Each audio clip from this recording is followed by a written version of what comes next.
prioritet 0 je moja energija. Jer od toga sve zavisi.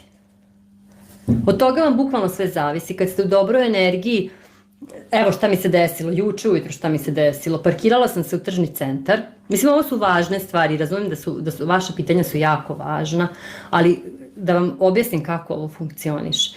Parkirala sam se u tržni centar ranije, pre nego što je otvoren, ali sam mogla ući u garažu i nisam mogla da izađem iz tržnog centra, trebala sam da idem tamo na neki sastanak. I onako trčim po tom tržnom centru i sva su vrata zatvorena. Ja ne mogu da izađem iz tržnog centra. Ako bi se isparkirala pa tražila drugi parking, ja bih zakasnila. I samo sam onako udahni, izdahni, vidim tu jednu ženu i pitam je, kažem, mi možete pomoći, ja ne znam kako da izađem odavde. I ona mi pokaže neki tajni prolaz koji je samo za zaposlene. Bukvalno me žena sprovede kroz zgradu da izađem.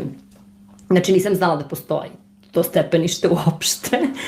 I to je to. Eto, to je to kad si ti na pravoj energiji, tebi će se dati.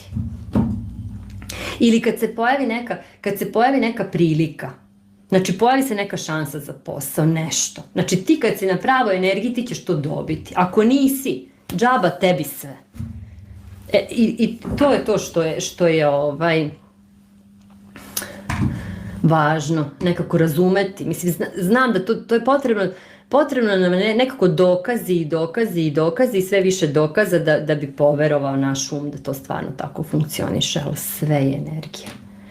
Na energiju, recimo na aerodromu sam doživela kasnimo na avion, tamo vamo i kako smo, toliko smo bili u dobroj energiji da je žena sam ovako otvorila vrata, neki Orman je otvorila na aerodromu u Oslu.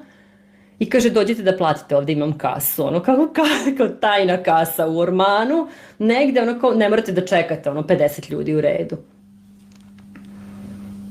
Kada si na pravoj energiji, sve je energija. I sve je otimanje za vašu energiju.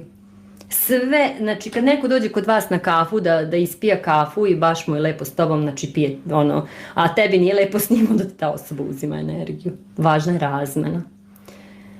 Ali eto, osvestite jako svoju energiju.